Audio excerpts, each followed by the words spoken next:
요한복음 19장 17절에서 42절까지를 자세히 살펴보도록 하겠습니다. 성령께서 우리 각 사람에게 살았고 운동적이던 말씀의 권능을 풍성하게 체험하게 하여 주시고 예수님을 아는 지식이 더하게 하실 것을 확신합니다. 17절에서 22절까지 함께 읽겠습니다.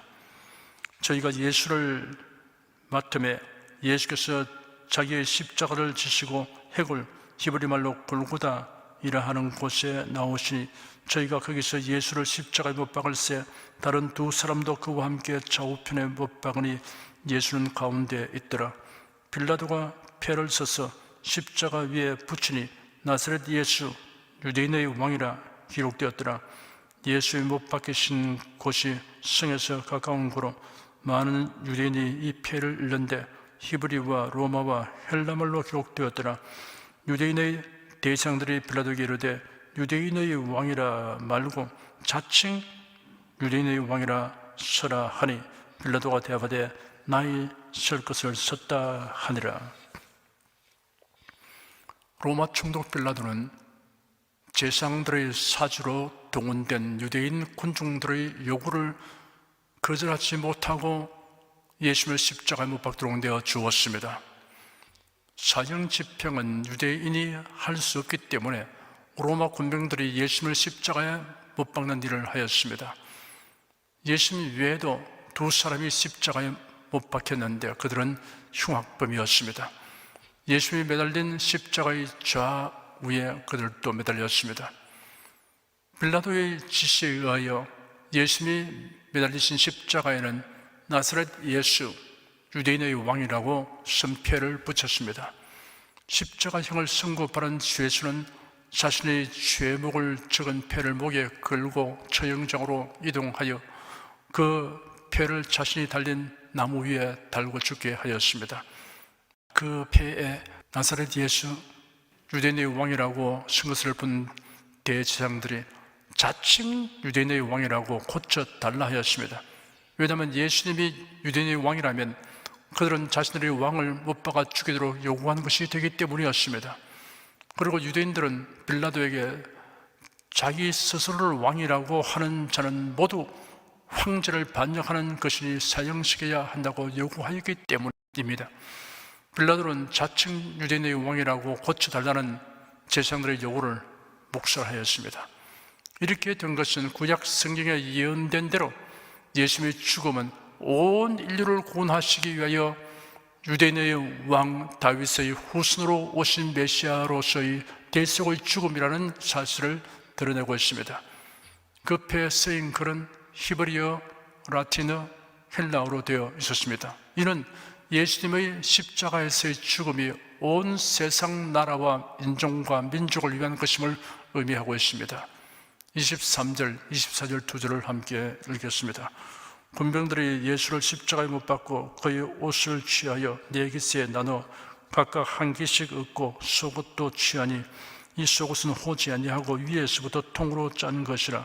군병들이 서로 말하되 이것을 찢지 말고 누가 얻나 제비 뽑자 하니 이는 성경에 저희가 내 옷을 나누고 내 옷을 제비 뽑나이다 한 것을 응하게 하려 함이라. 군병들은 이런 일을 하고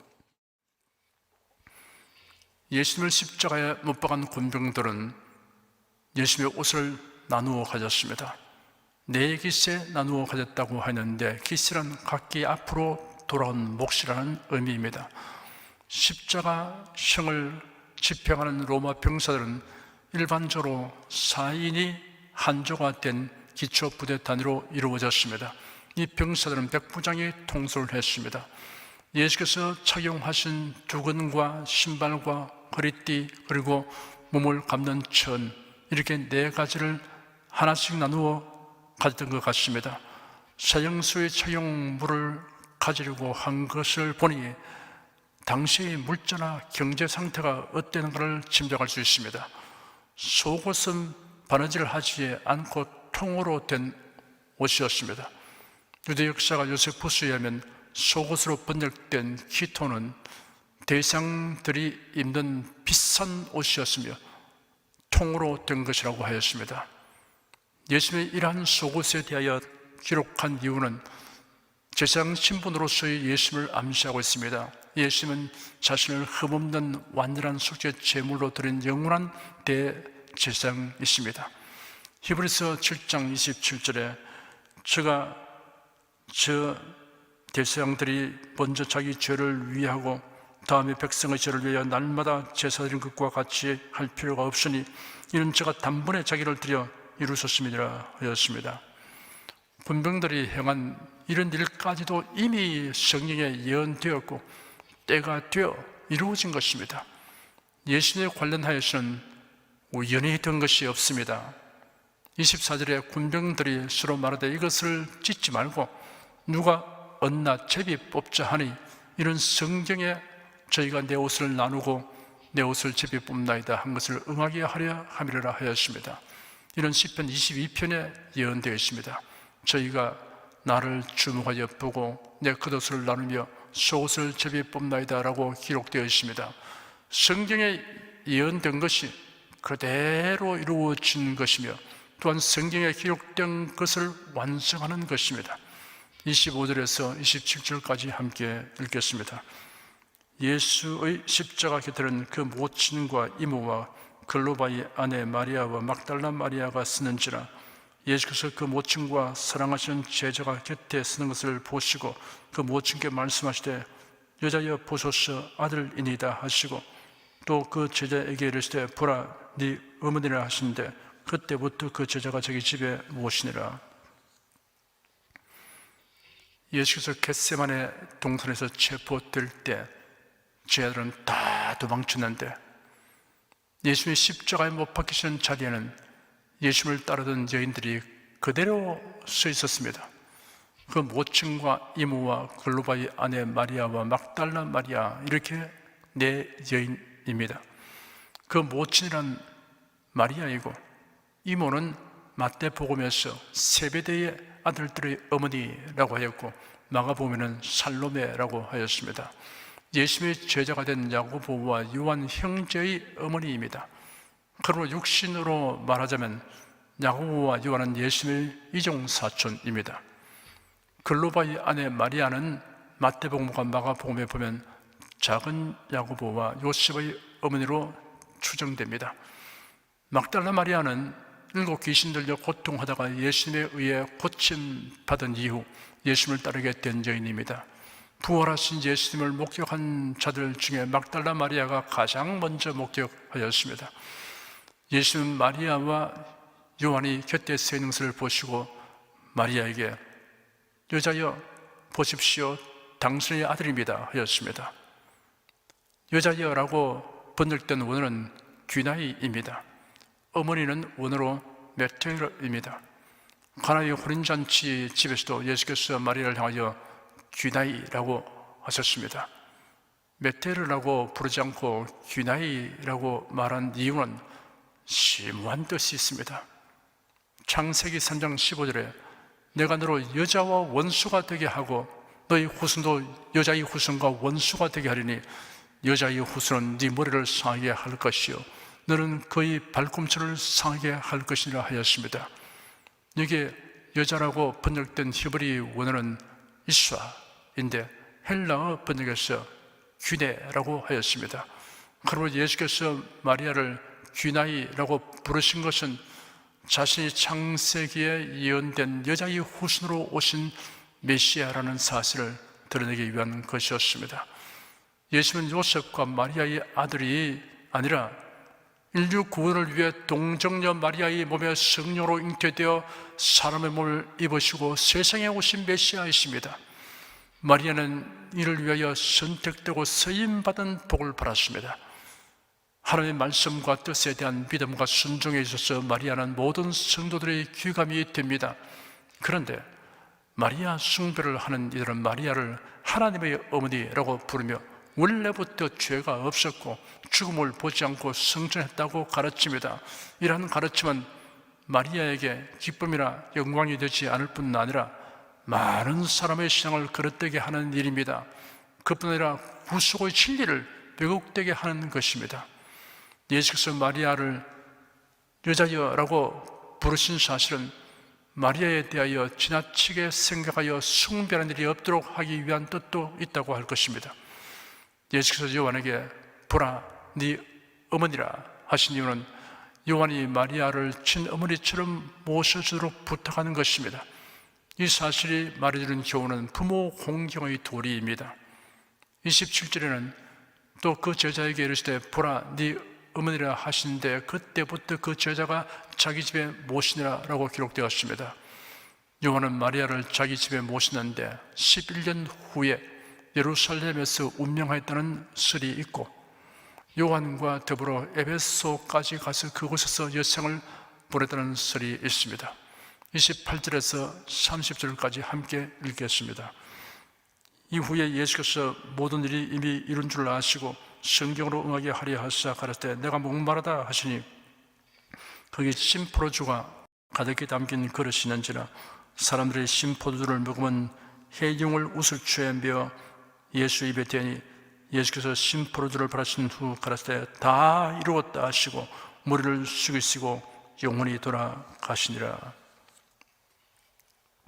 예수님은 이제 자신이 수행해야 할 일을 다 이루고 곧 운명하게 될 것을 아시고 성경 시편 69편 21절에 가랄 때 초로 마시었사오니 라는 예언의 성취를 위해 내가 목마르다 하셨습니다.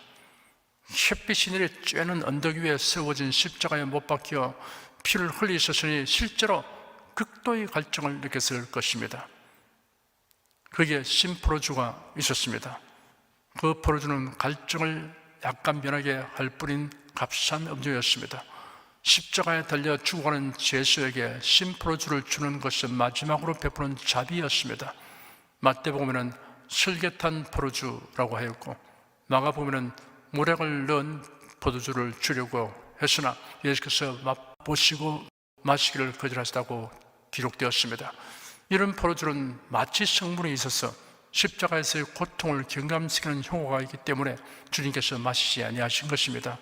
예수께서 심포도주를 받았을 때 다 이루었다 라고 말씀하신 후 머리를 숙이시고 숨을 거두셨습니다.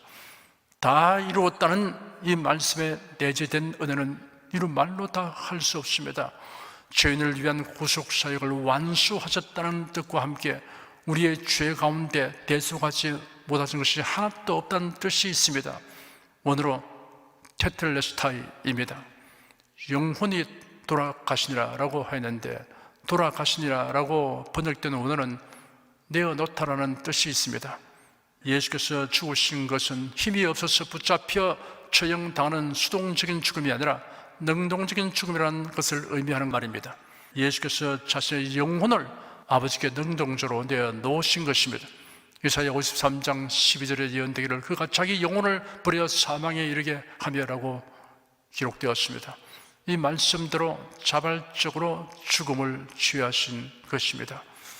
31절에서 37절까지 함께 읽겠습니다. 이날은 예비일이라 유대인들은 그 안식일이 큰 날이므로 그 안식일에 시체들을 십자가에 두지 아니하려 하여 빌라도에게 그들이 다리를 꺾어 시체를 치워달라 하니 군병들이 가서 예수와 함께 못 박힌 첫째 사람과 또 그 다른 사람의 다리를 꺾고 예수께 이르는 이미 죽은 것을 보고 다리를 꺾지 아니하고 그 중 한 군병이 창으로 옆구리를 찌르니 곧 피와 물이 나오더라. 이를 본 자가 증거하였으니 그 증거가 참이라. 저가 자기의 말하는 것이 참인 줄 알고 너희로 믿게 하려 함이니라. 이 일이 이룬 것은 그 뼈가 하나도 꺾이오지 아니하리라 한 성경을 응하게 하려 함이라. 또 다른 성경에 저희가 그 찌른 자를 부리라 하였느니라. 예비일이란 6월절 전날입니다. 이날은 6월절 양을 잡는 날입니다. 6월절 어린 양의 죽음은 예수 그리스도의 대속의 죽음에 대한 모형이며 그림자입니다. 6월절이 시작되는 니산월 14일은 어린 양의 고기와 무교병과 선나무를 먹음으로써 출애굽한 그날을 기념하는 특별한 식사를 할 뿐 아니라 날이 센 이후에는 큰 성묘로 보이기 때문에 큰 날이라고 불렀습니다. 그 해의 큰 날은 공교롭게도 안식일과 겹쳤습니다. 예수께서 죽으신 날은 니산월 14일로서 6월절이 시작되는 동시에 토요일인 안식일이 시작되었습니다. 안식일은 아무 일도 할 수 없었습니다. 그러므로 유대인들은 미리 제수의 다리를 꺾어서 죽게 하여 시체를 처리함으로써 거룩한 날에 시체가 나무에 달려있는 일이 없게 되기를 원했습니다. 십자가형을 집행하는 사람은 그의 죽음에 이런 사람의 고통을 경감시키기 위하여 거대한 나무 망치로 다리를 내리쳐서 그 충격으로 숨을 빨리 거두게 하였습니다. 십자가에 장시간 매달려 있으면 몸의 무게가 폐를 짓눌러 숨을 쉬기가 곤란하게 됩니다.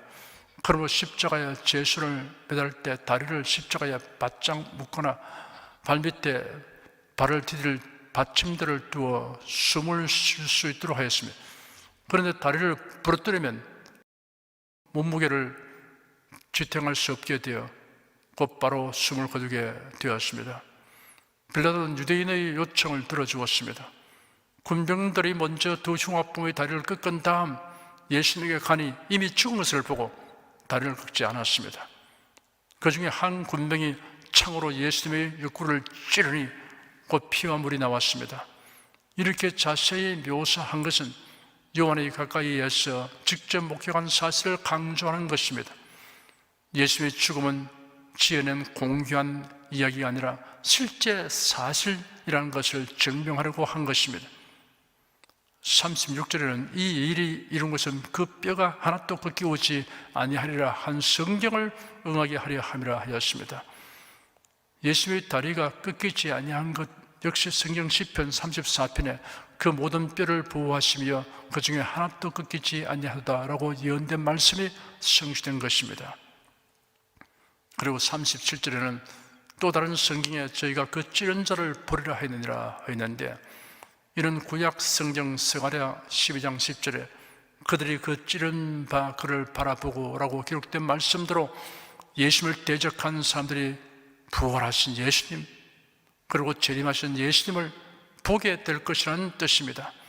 요한계시록 1장 7절에는 볼지어다 구름을 타고 오시리라 각인의 눈이 그를 보겠고 그를 찌른 자를 또 볼 터이요 땅에 있는 모든 족속이 그를 인하여 애곡하리니 그러하리라 아멘 이라고 기록되어 있습니다.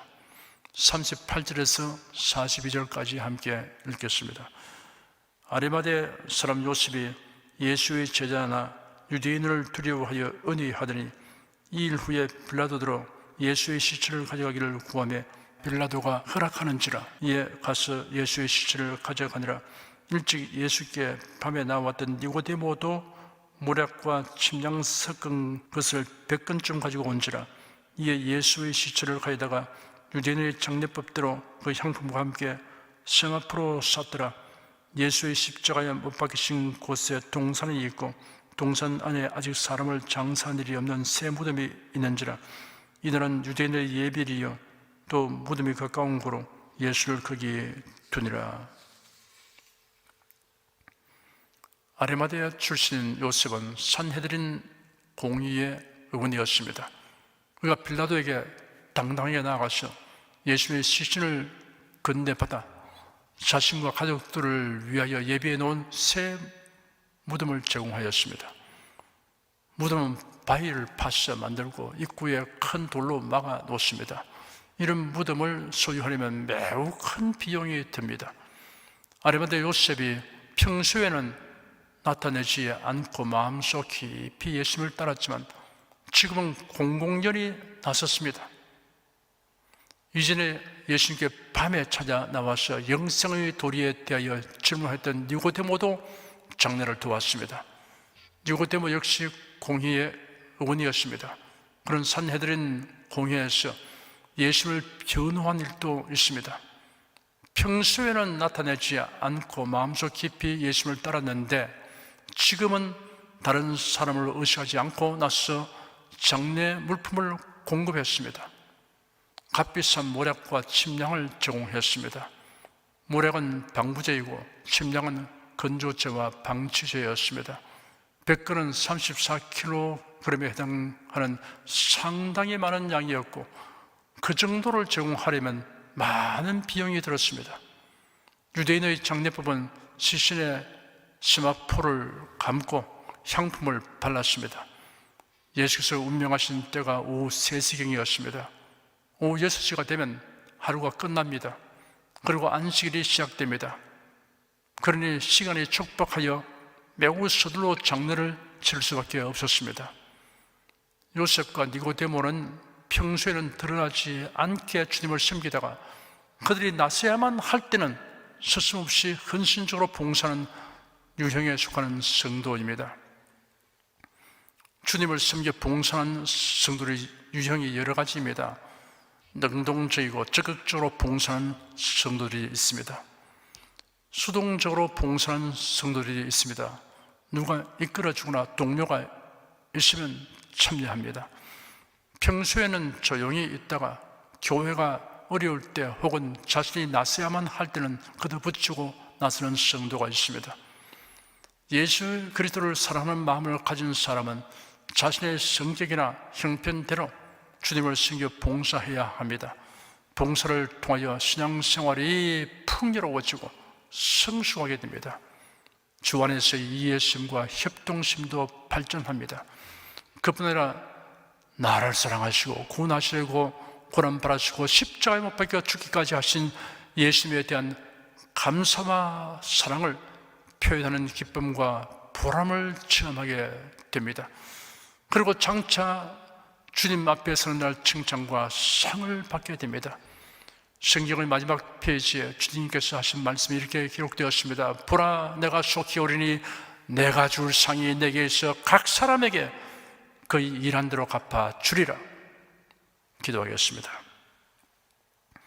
예수께서 우리를 구속하여 천국에서 영원히 살게 하시려고 십자가에 못 박히신 그때의 일이 기록된 성경을 상고하면서 하나님의 사랑과 은혜에 감격합니다.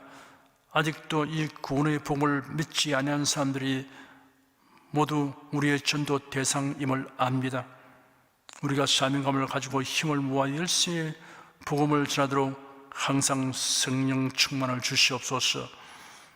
우리나라의 교회가 복음 전도의 물에 닫힐 위기를 면하게 하여 주신 것을 감사하며 크게 분발하는 동기를 얻게 된 것을 감사합니다. 예수 그리스도의 이름으로 기도드립니다. 아멘.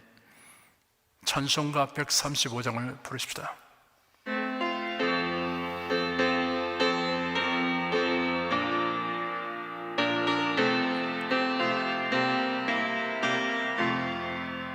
갈보리 산 위에 십자가 섰으니 주가 고난을 당한 표라.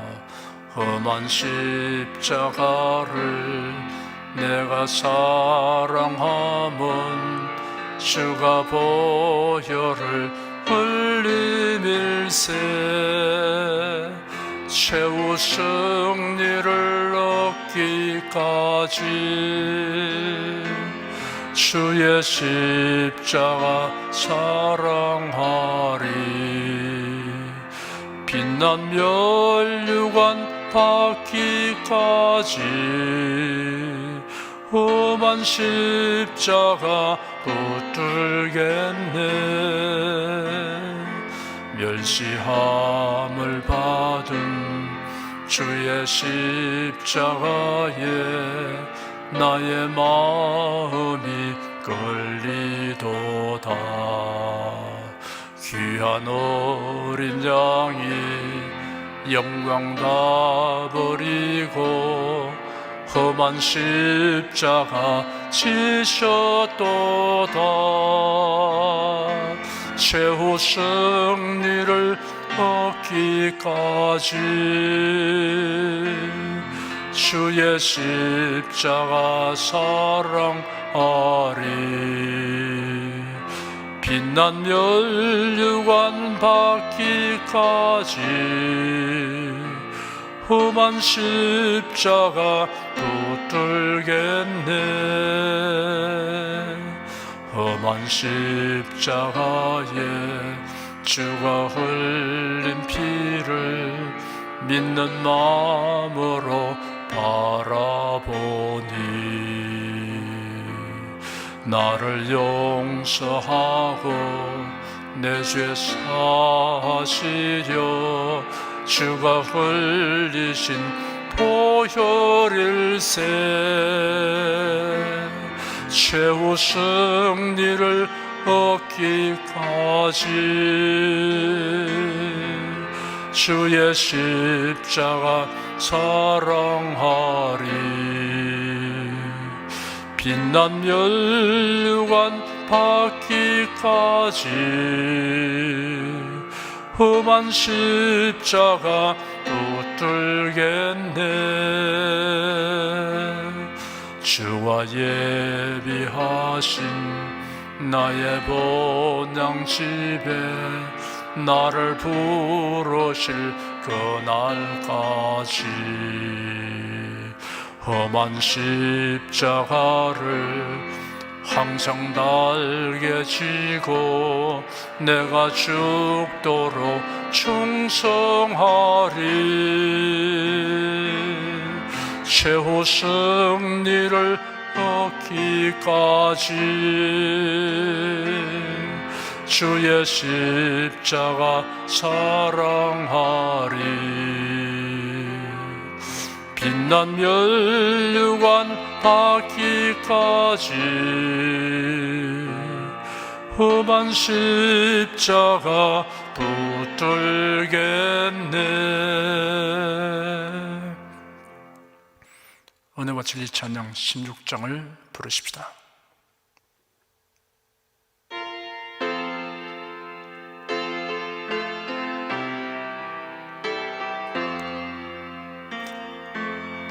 그때 그 무리들이 예수님 못 박았네 녹선 세계의 그 못으로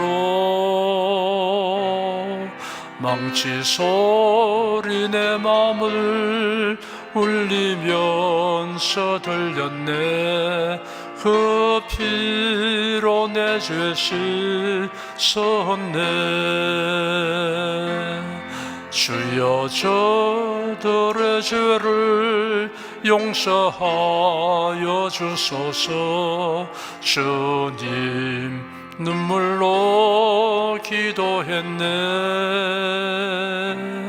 마지막 피 한 방울 나를 위해 흘렸네 그 피로 내 죄 씻었네 주여 나의 영혼을 받아주시옵소서 주님 눈물로 호소했네